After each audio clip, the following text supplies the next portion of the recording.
What's that sound? Is that my laptop? Treehouse? Are we starting? We're live, baby. We're live. Woo! It's been a while for me. I kind of forget what the drill is. I know, really. Well, we did it 2 weeks ago, no, last week, but we had some significant audio problems, so hopefully it's better this week. It was a bad configuration on my part, I think, but hopefully we're better now. Well, you know, things can't be perfect every time, but we try as hard as we can here at Actifio. That is true. That is true. So welcome to this week's Actifio On-Tech. You know, we do need to get a little music soon. So we do. We need an intro. Who can design us an intro and send it to us, and we'll put it on? Yeah, some of you smart Actifio engineers, why don't you see if you can put together an intro for us with some cool music. That would be really fun. That would be fun. Yeah, we'll get there. It's always the evolution. Totally. All right, so first off, just a little bit of a recap of where we've been. So 2 weeks ago, I wasn't here. I was in India for the first time. So I got to go to Bangalore, or Bengaluru, as it's called now. And I was able to go to SAP Tech Ed, so an SAP show in India, of course, and focus on a technical audience. And it was a really great show. That's cool. A really great show. So it was my first trip to India, as I'd said, so that was quite an experience. And I was very grateful to have had that experience and gone, and I would definitely go again. And hopefully get to Hyderabad this time as well to visit the folks over at our satellite office there in India. So tell me, I want to know about the cultural experience. What did you find most different? Because obviously it's a different country, different culture, things like that. The most different thing was the traffic, transportation. Really? I mean, it's like you're driving in a video game. It's like Grand Theft Auto almost. Except people aren't like stealing cars and beating each other, but the way people are driving and they're cutting in front of each other, and there's a pack of goats just crossing the road, and there's a cow hanging out over here, and so that was the most interesting thing for us. I thought the food was great. I really do enjoy Indian food. Indian food too. Wish it had been a little spicier, actually, though. Some of the stuff I'd had was probably mild compared to Indian standards and only medium to me, so I'd like to try a little. Well, did you try to ask them to pump it up a little bit? No, I didn't. It was kind of my fault. I should have done that, but I also didn't want to get into trouble. First time there, and wanted to make sure I was good for the show. So. Well, what about the local guys? I imagine they wanted things that were more spicy. Did they ask? Have the secret code, if you will? You know how you can go to. Was it In-N-Out Burger and ask for the secret beast mode burger or something? Maybe they knew animal style. Yeah, animal style. Thank you. That's it. No, they didn't have any of that. But like I said, it was fine. Hotel was great. Everything was great. The show was great. We got over 350 leads. We had 10 demo requests at the show, which was awesome. So it kind of blew my expectations out of the water there. So a big thank you to Ali Jones, Jaswant, Manas, and Sandeep Kumar, who all were there at the show helping out. They did a great job. That's cool. Really, really great and successful.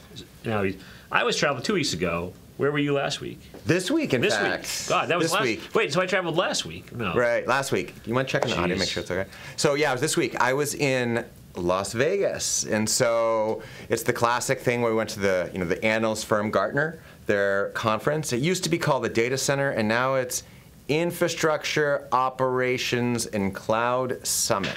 A very long name. Yes. But it was good. Lots of interesting sessions by Gartner people, lots of interesting analyst meetings. I was on the show floor. Lots of meetings with very interesting customers, big companies and small companies, but largely bigger ones.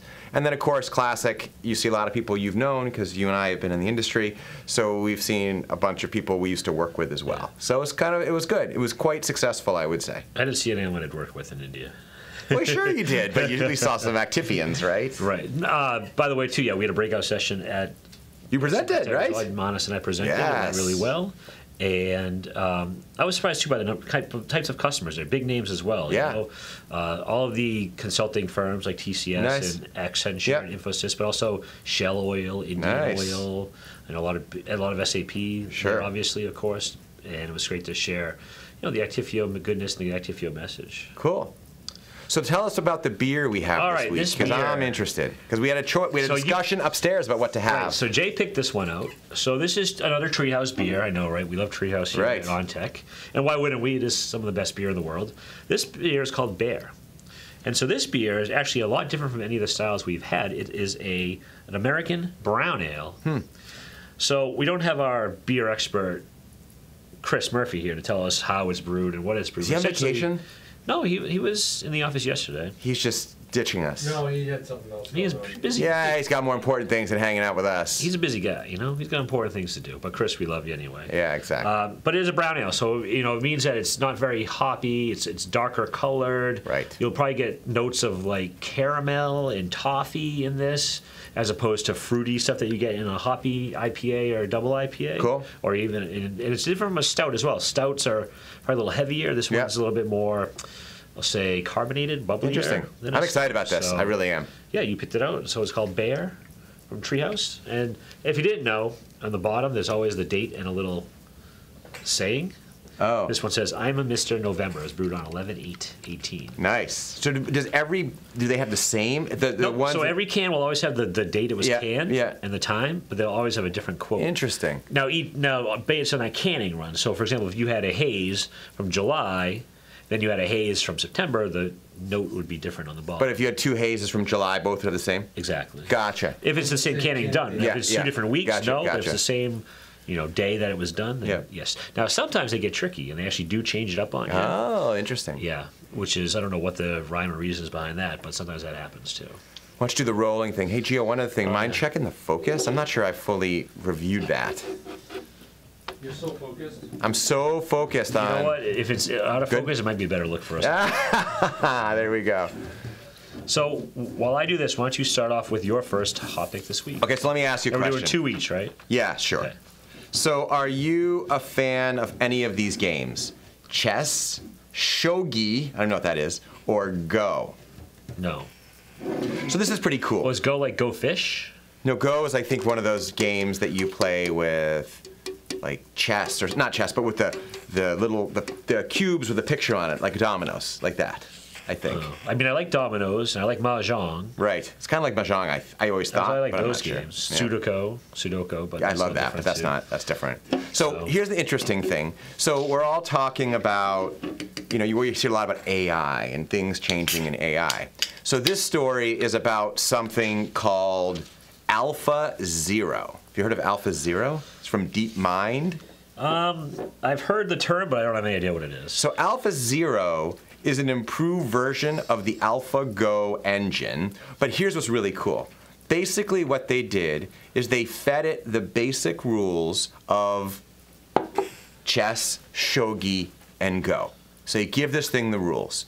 And then what you do is you just set it loose. And what it did is it basically played itself for 9 hours of chess, 12 hours of shogi, and 13 hours of Go. It played itself. Correct. Okay. So it's sort AI of versus AI. Yes. Okay. Learning. Basically, it's a learning algorithm, right? Keeps playing. At that point in time, it became a master of every one of those games. And it can beat any human, supposedly, because it trained itself. And so now it's done all of that. So, yeah, and then it was pitted against the world's best AI for these games. It won 155 games and lost 6 versus every other best AI algorithm. Wow. It performed the world champion software Elmo in shogi in 91.2%. And in Go, not quite as good. 61%. It beat AlphaGo. Okay. But it's just interesting to me that it learned, right? It doesn't know anything. You give it the rules. You say, go play yourself. And from there, it just learned how to play and had all these different ideas, 9, 12, 13 hours. And in that amount of time, it's basically become really good at these games. Because you hear about some AI, right? And they try and train it, and it's just a total disaster. Yeah. So, wow, I'm impressed by that. I thought that was interesting. And I've played with AI myself. And one of the challenges I have with it is that learning thing, right? Like, let's say you want to have something that can recognize, like I have a video set up, and I was playing with this idea of having it recognize me. In order to do that, you need to feed it, thousands of pictures of me. Right. Which is kind of hard, because I don't really have thousands of pictures. But, who knows? Yeah. So that was really interesting, I thought, an example of how AI can learn. So it's scary, is that, the apocalypse upon us almost? Maybe not, but we're getting closer as these machines are learning how to do various things. Yeah, when the Terminators come, I'm going to say I told you so. I know, exactly. It still freaks me out to this day. That movie? Well, just the whole thought of that happening, right? Oh, cheers. Cheers. Who knows if it will, and hopefully not, but if it does, I know. Not I watched good. Salvation this week. Oh, yeah? 20 minutes at a time. Crazy how bad stuff could happen. Yeah, right? So this is interesting because this beer is thicker than what I'm used to and tastes more like a stout than it does what I would think of a brown ale, because it's kind of heavy. Not in a bad way, but it's sort of heavy in the way it presents itself. It's good, I like it, but it's thicker than I would think of a brown ale. I was thinking like Newcastle brown ale, for example, which is a lighter one, it feels like it. But this is heavier, meatier. I like it though. Same style, like I said, but each style has different right. Ways it's brewed and how it comes out and how it's represented. This is a smaller batch than Newcastle. I don't get a lot of. The first time I had this beer, I got some caramel out of it. Toffee-ish. Yeah, not too much this time. Definitely not in the nose and in this taste. A little bit of toffee in the taste for sure. Yeah. So give me the word on your All right. So my story. first one is: have you heard of Blade? Blade, the movie? No. Then no. Thing I said. And that's the first thing I was thinking of as well. So, for some of you, people that grew up in the '90s, there was a movie called Blade with Wesley Snipes. It was a vampire movie, and I saw it 3 times in the theater because I thought it was so awesome. And then they made Blade 2, Blade 3. It's based on a comic book, though. Yes, it is based on a comic book as well. Yep. Yep. Anyway, no, Blade is essentially Uber with helicopters. Oh, are you signing up? I like that idea. So it's been around for a little while, apparently. Actually, our new hire, Rachel, in marketing events, told me about this. Like, she's known about it for a while. She has the app on her phone and stuff. I'm like, wow. Oh, really? She said she's never used it before, but we'll see about that. But anyway, so essentially, this is a service that kind of started in New York City. People going Manhattan to the Hamptons. That's where it started. Of course. Right? Where else? Because who else can afford I know. a helicopter ride there if you don't have your own? Right. But it's expanded significantly. It's in Miami. It's in L.A. It's actually in Nantucket. You can get a helicopter ride to Nantucket through this Blake. So I was on Rachel's phone looking through her app, looking at different locations. There's like Miami to Fort Lauderdale. You can get one from Nantucket. You can actually order a private service. Will it bring you anywhere? That's cool. So how much did that cost? Did you look? Did it show you? I didn't go deep into the prices, but if you wanted to book a trip between New York City and the Hamptons, it's $800. I mean, that's expensive, but not like crazy expensive. Right. I have a buddy who has a house on the Vineyard, and so in the summer he will go to Logan Airport and fly to the Vineyard.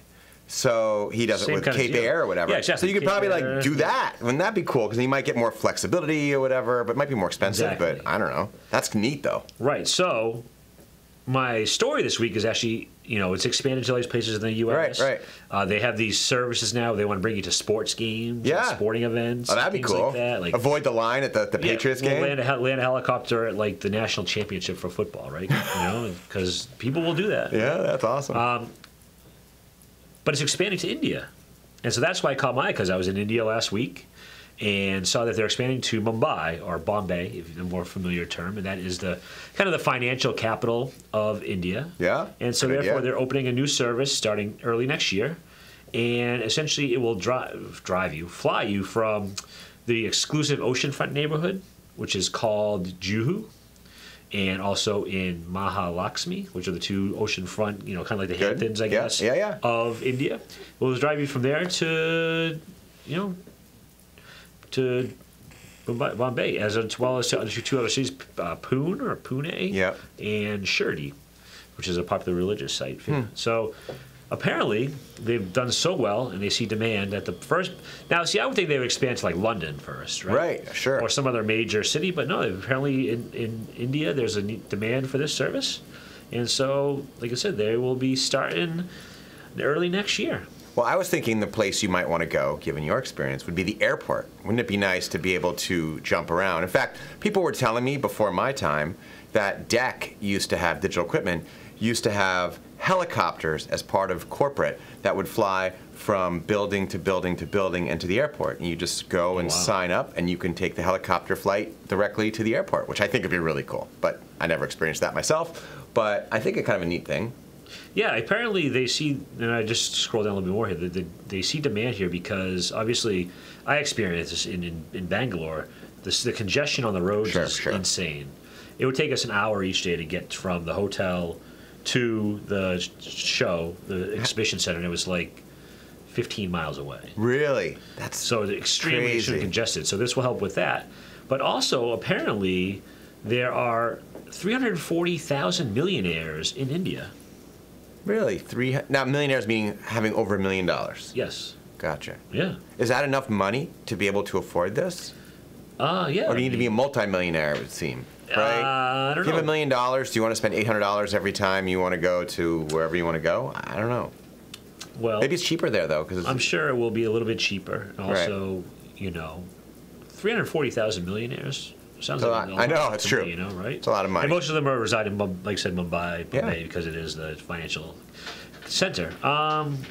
They've got some competition, but yeah, apparently they think this is the way to go. So pretty interesting to see that they will be opening up in India coming next year. So, maybe if Ash goes up there. That's right. All right, David Chang, Ash, you guys can try it out and let us know how it goes.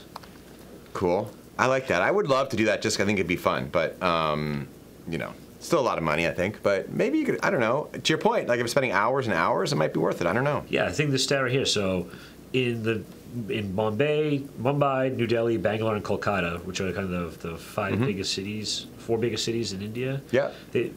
People lose more than $22 billion a year because of traffic jams. Wow. And it takes commuters about 1.5 hours longer to travel a given distance than in comparable Asian cities. Is part of that the infrastructure's not good? Yeah. The road's bad? I don't know. The roads they can't handle the amount of volume. Fair, I think it's a country of 3 billion people. Right, sure. And it's like a third the size of the U.S. Right. And it's just, the infrastructure can't handle, because you've got cars. Right. You've got trucks. Right. You've got millions of motorbikes. Sure. And then the tuk-tuks as well. Right. They're all coming together everywhere, converging. And there's not a lot of traffic lights. Sure. There's a lot of horn beeping because that's the kind of communication. You just beep at people? That's annoying. Yeah, but it's like I'm here. So people know I'm passing you. I'm on your side. Don't go this way. But I mean, seriously, like nose to nose cutting in front of it was crazy. Gotcha. So I can see a need for it here, and if you can afford it, then more power to you. Interesting. Yeah. So here's my question for you: do you use Microsoft applications, meaning Windows at home, or your wife? No.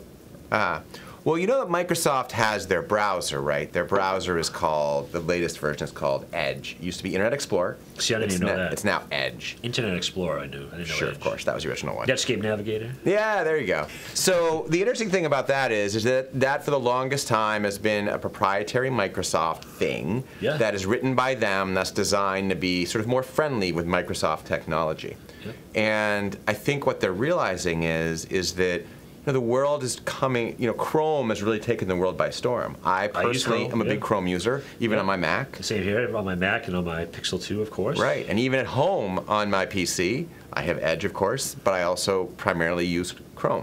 Okay. So is Edge available on like the Surface as well? And it's a function of the Windows OS. So it would be on the Surface. Exactly. Does the Windows Phone still exist, or they get rid of it? No, they got rid of that, I think. Okay. So, but the interesting thing about that is that they're going to relaunch a new version of that they will be based off of Chromium. And Chromium is the engine that powers Chrome. So essentially they're taking Edge and they're going to make it open source and just like Chrome and use that technology, so it'll be much more Chrome-like. The other thing that's curious is that because of that, it will be available cross-platform. So we will be able to run Edge on either one of these. And they said they needed to do that because the browsers become so important that they can't be constrained solely by the OS anymore. Basically, they're missing Mac and they're missing other things. Gotcha. So it's just an interesting change that they're going that direction. I agree. But I'm not surprised though either, because the way Satya Nadella has taken Microsoft, sure, it's evolved a lot. Right. Over the years, and it's been an extremely successful model for them. So I guess it's not too surprising to me because, like you said, that's the direction they've been going. Yeah. So the way things have worked out with them before, I'm guessing this will probably work out for them as well. Hopefully. Chrome's has such huge mind share, though. I don't know if people will convert. I don't know what features there would be in Edge that would make me want to convert or even use that as opposed to. I don't think so. I hate Bing. I think Bing is garbage. Yeah. So, but I'm sure someone will be using it. The other thing I read this week, which is not on my list, but I'm just adding it, is Jason is a fan, as am I, of Android phones, and I've further taken that a step further, where I actually even use what are called Chromebooks, which are essentially very, very thin, notebooks that run Chrome, aka the browser, as their primary OS, and they can do a lot of stuff, and they're super fast. They boot in like 15 seconds, and you can do everything. And so, you know, they're cheap because they don't have all the bulk needed, meaning all the memory and all that stuff. Right. So it's really just for like online browsing. Yeah, but you can even do more than that. So the cool thing about that is, or the interesting thing is that Windows has decided that they want Microsoft come after this. So I heard they're developing Windows Lite, which is going to battle theoretically with Chrome. But wouldn't this like the low-end Surface already be a competitor, or is it that's still too high-end? I guess it's too high-end. I feel like though, Microsoft always tries to have these different versions of Windows. Remember Windows CE from back in the day, or Windows Mobile Phone? Like I feel like they're always trying to do this with limited success. True. So maybe Lite will be better, but I mean the amount of overhead Windows provides is fairly significant. Yep. So running in these lower powered environments, I think, are not great. Because I actually have two. I have a Windows laptop that's an old one running on a Celeron, and I have a Chromebook running on a Celeron, and comparing them is like, there's no comparison. Yeah, The Chromebook just burns it night and day because it's just so much faster. Yep. So it's interesting. We'll see what they do with that. But Okay. All right, we'll see. So what do you got for your final story? So my last one now, question for you. Yes. And Geo as well. What do you think were, don't peek either, what do you think were the top 5 most downloaded iPhone apps of 2018? Instagram, Snapchat. Okay, that's 2 of them. Thinking like Google Maps. No, Google Maps is already on your phones. Google Maps isn't on the iPhone by default, is it? Maybe not. I think But it's not on his list, or he would have said it. So Instagram, Snapchat. What's that one? Tinder? No. I don't even know what that is. That's the one, the dating one. You know what Tinder is. Oh, Everyone knows what please. Tinder is. Come on. I don't know. Those are my 2. I got 40% of them. I'm feeling good. You did. Facebook? I don't Facebook? Think, really? Well, I figured Facebook was already on phones. Which, by the way, I have a story about that. Facebook, so you said Instagram, that's number 2. Snapchat's number 3, and Facebook's number 5. So you're missing 1 and 4. The top one? Yeah. Waze. No. Love Waze, though, but Wow. I don't know. So number 4 is Messenger. Okay, Facebook Messenger. Facebook Messenger. Yeah. Okay. Number 1 is actually, believe it or not, YouTube. Doesn't come with I YouTube? figured it was gonna, It's an iPhone. It's all social media. But I thought it came with iPhone YouTube. apps. I thought it came with YouTube. I don't know. No, you I can guess download not. the app. Yeah, so. Well, see, I'm an Android guy, so I would know, because every Android phone comes with it, but for obvious And reasons. the most downloaded app last year is actually Bitmoji. And that dropped to 6th. Bitmoji? Yeah. A Snapchat-owned app that lets users create an emoji. It looks like them. That's like that thing they do with the, Yeah. With the Wii. No, I was thinking the thing with the iPhone 10 where you can look at it and go, and it will like copy your Oh, face. you can? Yeah, oh yeah. I don't know. But apparently those were the top 5 apps of 2018 so far. And like you said, they're all social media dominated, so yeah. Well, I feel very proud that I got 60%. You did. The most popular paid app was selfie editing tool Facetune at $3.99. Really? So you make yourself That's somehow look better, or do you put like weird hats on yourself? Like, how do you tune? Yeah, it's like an editing tool. So you can probably add filters. I You see. can add, like in Snapchat, where you have like the various cartoon things, the hats, and Right. monocles, Totally. dreadlock. Yeah. So what is- Well, it was funny. So when we were in India, Alexander Jones used some app. It was either Instagram or Snapchat. I think it was Snapchat, and it didn't recognize that she was in India. So it gave her like India necklace and headdress Really? and things on her picture, like automatically. So it was pretty interesting. And then the second most popular download was Kira Plus for 99 cents, which allows you to add cool effects to videos and photos. And then can you guess the most popular gaming one? Like Candy Crush. What do you think? There's no Fortnite on your mobile phone. Oh, there is Fortnite. That's a good Obviously, one. It's not the answer because he would have. I know. It's Fortnite. Is it? Yeah, good job. Yeah. Yep. So, little trivia for you, and I found it interesting just because the fact that when I thought about apps as well and games, I mean, I thought of a few of these, but like I said, I didn't really think YouTube would be number 1 Totally, it never would occur to me. because sometimes you just think it comes with the phone, I assume. but I guess it's an iPhone, and an iPhone doesn't come with those. Those are all Google apps. Right. I'm trying to figure out if I could figure out what the Android equivalent is. And Oh, it for doesn't- Google Play? Yeah, Google but I don't Store? see it. No. Maybe they'll release it later. We'll have a Well, they follow-up. claim Google, but I mean Gmail. But how can Gmail? I guess the upgrade count. That's lame. Yeah, that doesn't that's count. Kind of lame. Yeah. Cool. Right, Excellent. Well, that's it, right? You That's have any it. more? No. I got one more, just a random one. Okay. So IBM sold some old products. They sold notes. You know, they still sell notes. Like Lotus Notes? Yeah. Like Lotus. There's some bought company that? called HCL bought Lotus Notes. Company HCL. Yeah, and there's something else called Unica, I think, for like billions of dollars. What? Yeah, can you believe that? I saw that today. I was like, really? I didn't even know it was Did still they around. save every single $1.8 email? billion. It sells notes/domino to HCL for $1.8 billion. HCL, who we are, overview. What is HCL going to do with Lotus Notes? I don't know. That's a really good question. Maybe they're going to somehow do they do? upsell them something? I don't know.